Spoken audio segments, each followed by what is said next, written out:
Good morning to the boss lady, back for her Wednesday morning appearance after gone last week to Washington, D.C. Let's welcome back to the program, Jane Pigg. Good morning, Jane. Good morning, Mitch. Good morning, Angie. How are you? Good morning. Good. Welcome back. Thank you. I missed you very much. It was interesting. I am drinking triple chocolate coffee this morning. I don't have the best taste, the best smell in the world anymore thanks to COVID. But man, I could smell that from a mile away. You smell it, Angie? Triple chocolate coffee. Thanks to our esteemed editor, Jacqueline Huff. She knows I like coffee, so she found some triple chocolate coffee. And so I'm having a cup this morning. Well, Jane is recovering from a lot of exercise last week. Got her Washington, D.C. trip. Boy, I understand that you got some steps in. I got so many steps in, but unfortunately, I didn't have my phone in my pocket, so I don't know how many steps, and it doesn't log them when it's in a briefcase or a pocketbook. So anyway, but oh man, let's just say I probably walked from the radio station to the state park, back to the IGA, back to Cabin Creek. Wow. Back to town hall. I mean, it was, anyway. If we did that every day, can you imagine what kind of shape we'd be in? Oh, absolutely. I think I lost 3 pounds. If y'all could put a sidewalk on both sides of the streets from here to these places, we could do a nice walk every day. Why not just one sidewalk? There's a sidewalk in front of the radio station. But how far? They don't go all the way down. No, to it the doesn't. state park. It they don't go to Cabin Creek. It doesn't. So we got to be safe. I mean, we on highway number 1 out here. Yeah. We got to be safe. Mm-hmm. But man, just imagine that kind of walking every day. We'd have calves so big. Jeez. We could put our little headphones on, just get our walk and just in. walk and go right on. And everybody can ride by and, well, there goes Jane, Mitch, and Angie doing their daily walk. We just be, hi. Everybody be honking on, hi. Mm-hmm. You know, there's an excellent walking trail over at Arrowhead Park. It is. I miss that right now when it's 1,000,000 degrees. Yeah. Because that's my thing after the show back, when it's cool. Yes. I go there when I leave. Go there and walk. Go for a walk. Yeah. Don't want to tell too many people that because I don't want the wrong person popping up on me one day. Well, you could have companions to walk with you. Like who? Companion? Well, I'm sure there are people out there that would like to walk with you and discuss the matters of the world and all things radio. Hey, let me tell y'all nice people something. When I'm doing my walk, that's my time. So what are you thinking about on your walk? Nothing. Nothing? I'm trying not to think about nothing. Well, see, now when I walk, I think about all sorts of things. I do some of my best thinking when I'm walking. Because, sometimes it just reaches a point where I should get up and walk around the inside of the building here, No, so, when I'm walking, not saying my mind don't race places, but I bring it back to my steps. And you just don't think about anything. See, I love to walk. I didn't. I said my mind will start racing. But when I catch my mind racing, I bring them back. I bring them back to my steps because that's my time to decompress. That's what I'm trying to do. Do you walk fast or slow? I don't walk either. I walk at a good pace, like a good steady pace. Okay. I don't walk slow, but I walk at a good steady pace. But I'm not one of them people that are swinging my arms and acting a fool. No. Yeah. Putting on a performance. No, I don't do that. Power walking. Yeah, I ain't doing that. Mm-hmm. But I walk at a decent pace. Yeah. Okay. I mean, I can get around there pretty good. Okay. I mean, I eventually pass some people a couple of times. Oh, okay. Yeah. I mean, I don't be out there playing around, Jane. But I ain't out there right now because it's 100 million degrees I like after the show. indoor walking. You see, I like to be out in there. I want to hear the birds. I want to hear the squirrels when you go over there by the fence of the wooded area. I want to hear the squirrels running through there. I want to hear all that good nature stuff. Are you afraid that might be a snake when you hear the rustling of the leaves? I ain't afraid, but I ain't. I'm not here for a snake popping up on me. But But I mean, I'll be on the lookout. But I like hearing things just rustling through. I like nature. I don't really like walking inside. I got to get out and get me some vitamin D. I like walking inside. I like a nice, smooth, flat surface. And of course, this time of year, I like the air conditioning. Well, I mean, right now, yeah, but we don't have nowhere to walk inside. But yeah, this time of the year, great to have an indoor facility. But I prefer to be outside when the weather's, not hot as, you know what I'm saying. But I guess it was hot in Washington too when you was walking, huh? You have a big old jug of water with you at all times? Extremely hot in Washington, yes. So was it outdoor walking? Outdoor walking, yes. Mm. Yes, except when you walk down through the tunnels. So tell us, Jane. Yes. About that Washington trip. Everybody wants to know, did you save AM radio? Well, I hope I was able to contribute something to it. I hope I was able to do my part. Okay. because I was representing all the broadcasters in South Carolina. Give everybody a brief update what you were there for that might just be joining us and don't know. I was there to promote AM in every car or truck, every dashboard, because someone came up with the bright idea. Some of the car dealers decided they wanted to take AM radio out of the dashboard. Now, granted, we know that the AM signal is not as quality as FM is. Yeah. That's why most of your music stations now are on the FM side. AM radio is more talk radio, specialty programmings, football games, baseball games, that type of thing. However, in a time of disaster, an AM radio station is going to be able to deliver a signal.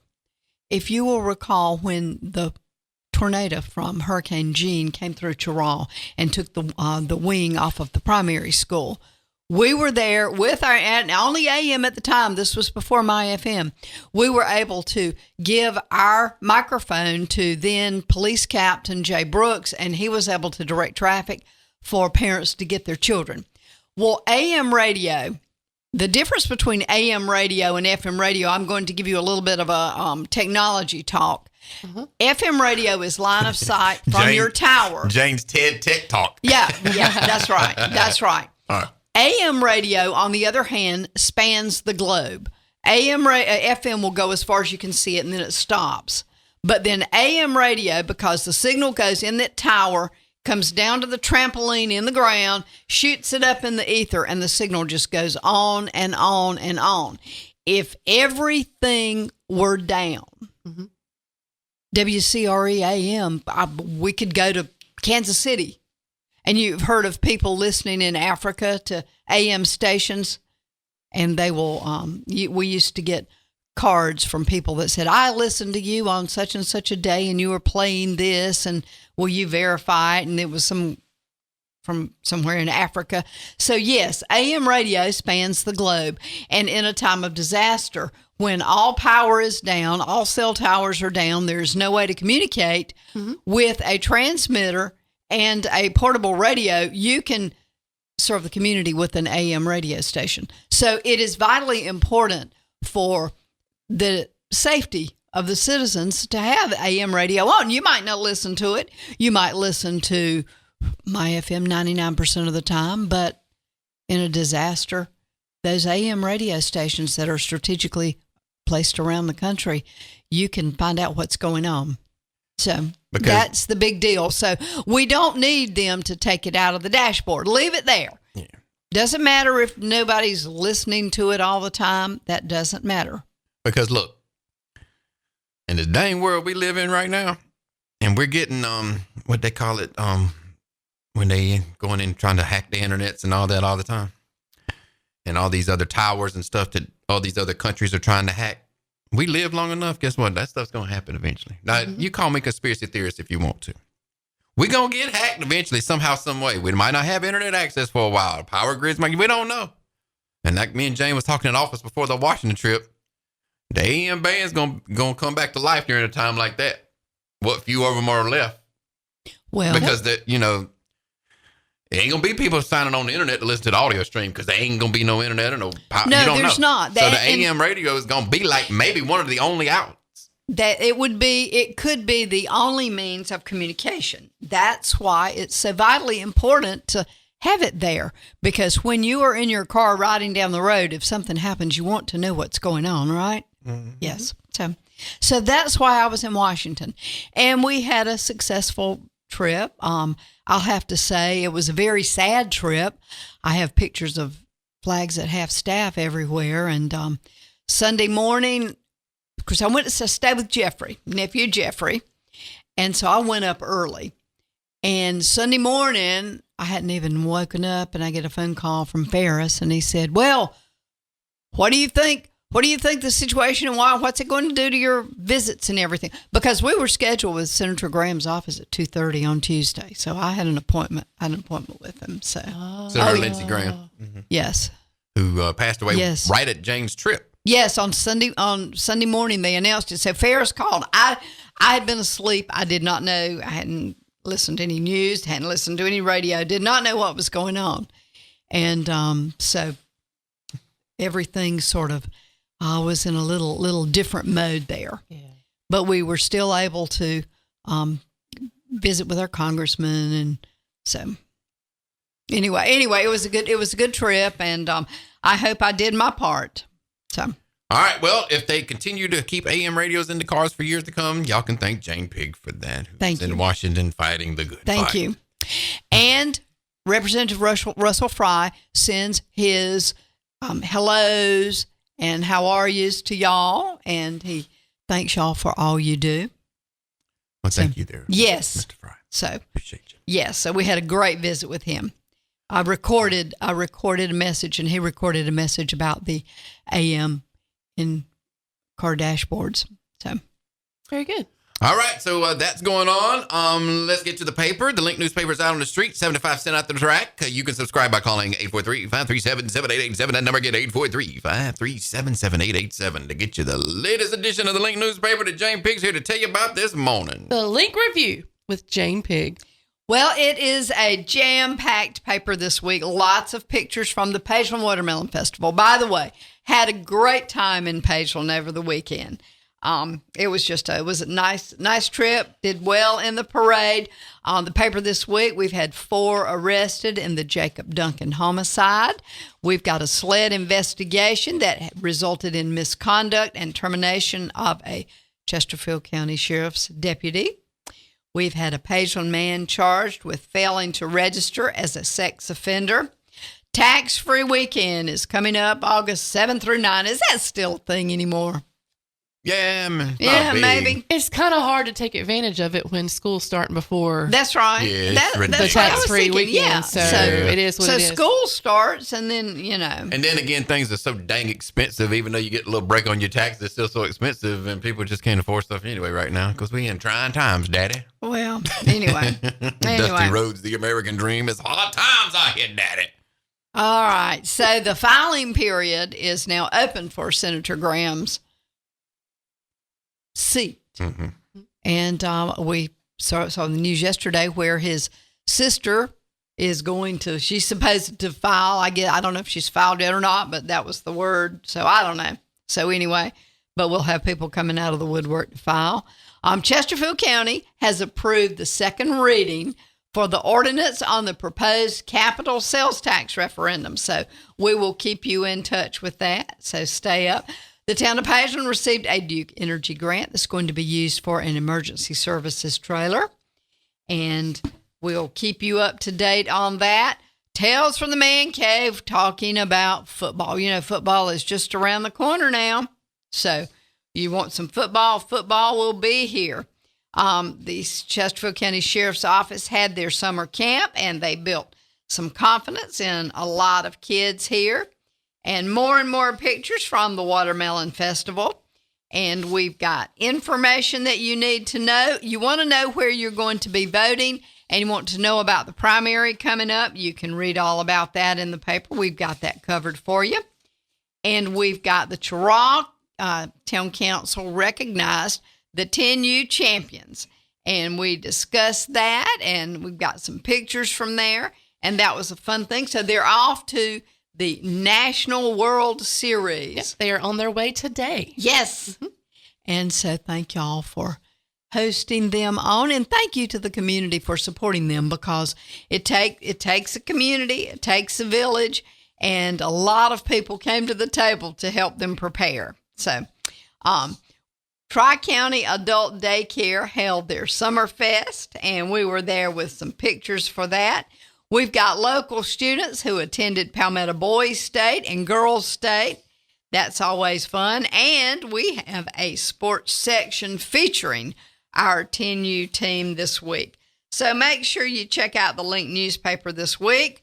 I rode by the pickleball courts yesterday. Yeah. How was it? You ready to start playing? Well, I would like to. We need to get us some pickleball paddles and balls. And I have my tennis shoes. So I'm ready. You really think you're going to get into pickleball? I'm going to attempt to play pickleball. I don't really have a lot of hand-to-eye coordination. I'm not really good at tennis, But everyone says, oh, well, you don't have to go as far, with the paddleball. It might be different. I don't know, but I'm going to embrace Are it. you just going to walk up there and challenge somebody that's already out there? No, absolutely not. Well, who you going to play with? She's Well, I gonna was play with thinking I'd you. play with you. I ain't going out to play no pickleball, girl. Listen, y'all two can play, and I'll be the cheerleader eating pickles on the sideline. Why you always got to have food? God, I can't play no pickleball. I got bad ankles. I can't. That's why you don't have to run as much with pickleball. It's not like tennis. It's that side to side movement. That's where I'll screw myself up. In a my ankles are perfect so weak. world, what I need, you know how they have a tennis ball thrower Yeah. where you set it and it throws. I would like to sit in it. I would like to hit about 100 balls. That way I don't have to move, just stand still and hit the balls. So if you could hit your ball just straight to me, I could hit it straight back to you. That's no fun. Then we wouldn't have to move. But this Well, now, wait a minute. You're talking about having to move around. You don't want to move around, and now you don't want to stand still? No. I did not say I didn't want to. Trust me. I am so intrigued with pickleball. I honestly believe 15 years ago, that would have been my sport. I would dominate. Like, I would be out there challenging everybody. Really? But because you can hit a baseball most of the time, it was thrown with you. It has got nothing to do with baseball. Hand-to-eye coordination. I'm just good with hand-eye coordination. Like, I really honestly believe I could dominate that sport. But playing baseball growing up, I messed my ankles up so bad. I have the weakest ankles in the world, and it won't take but one wrong move, and bro, I'm done. Because I broke my right one. Well, we have some ortho people at McLeod, and I'm sure they could brace your ankles I ain't for taking you. that chance. Let me tell y'all, the last time that thing went about 15 years ago, I couldn't walk for like months. So I'm like, I ain't doing it. Like, it ain't worth it. I won't be playing pickleball. I'll be watching. But I would love to be able to play pickleball, but I can't. No, I'm not doing it. Okay. All right. My basketball days is over with. I mean, I can stand there and play horse. That's about the extent of it. I do anything that's going to be like some movement like that. I ain't taking that chance. All right. So I'm looking for a new pickleball So partner. anybody want to play Jane in pickleball? Angie, yes. I said I'm on the sideline. Now, Jackie was talking about it. Her and Benny was going to start playing. Well, maybe Jackie? maybe I can play with them. Although I think you either play 2 or 4. Yeah. But I think I need to learn how to play first. You and Jackie go out there and learn how to play, and then she can bring Benny on as her partner, and you can find you a partner. We'll have to see if Lisa Kaiser and her staff down at the rec department are going to be offering any pickleball lessons, because I would like to sign up. Hello, Lisa. If anybody needs a pickleball partner, please contact Jane Pigg. Yes, I'm looking for a pickleball partner. Now, I don't want some professional person. I need someone who, although that might not be bad, they might be able to hit it straight to me and I wouldn't have to move. I could just hit it back. That ain't pickleball. So, anybody that wants to learn to get into the pickleball game, first of all, you can contact Jane and y'all go out there and practice together, and then y'all can become a team when y'all We get have to good. bring our own net right now. You bring your own net? Well, the pickleball courts are not open yet. Oh, wow. Okay. And so you have to take your own net. Okay. But I don't know that I need a net. I just want to hit the ball. Well, now the community center does have pickleball available throughout the week. Yes, you can they play do. indoors. They so have you can indoor start pickleball. There, I should go there. It's hot right now. You don't want to be outside in this heat playing pickleball. Yeah, I should go there. Now, are they playing today? Hello. If y'all playing today, 843-537-7887, call Jane up so she can come hit the darn ball. Yes, I would like to. I don't have a pickleball paddle. Somebody in town, if you got a pickleball paddle that Jane Pigg can borrow to play pickleball, 843-537-7887. Let's get this woman a pickleball paddle. Thank you. I need to be ready. All right. So, pickleball Jane. Pickleball Jane. hey, goal for this week, in addition to football, pickleball. Pickleball. This girl went and walked all them steps in Washington. Now she's ready for pickleball. I'm ready. I am ready for pickleball. Yes, I am. Hey, WCRE TV. We'll put it on our YouTube TV channel. Okay, yeah. I want to see that. Coming to My FM TV, Jane Pigg, the pickleball queen of the South. I can see it now. All right, I guess me and Ferris will be doing play-by-play. What you got in? It is today. It is today, It is Jane? today. Pickleball Mondays, Wednesdays, and Fridays from 9:30 to 11:30 at the community center. all so right. today, 9:30, Jane. We have to. You better hurry up. We have to end this up. Sharon Rick, I'm coming to you. You think they might have a pickleball paddle I could use? We're going to get you a pickleball paddle. Okay. Coming to pdbsn.com, we're going to be broadcasting live pickleball games brought to you by, I can hear it now, it's coming. Angie is coming. You know it. You know her mind is racing right now. Pickleball on the PD Broadcasting Sports Network. Ferris, Tui, get ready. All right, thanks, Jane. Thank you. The Link Review with Jane Pigg.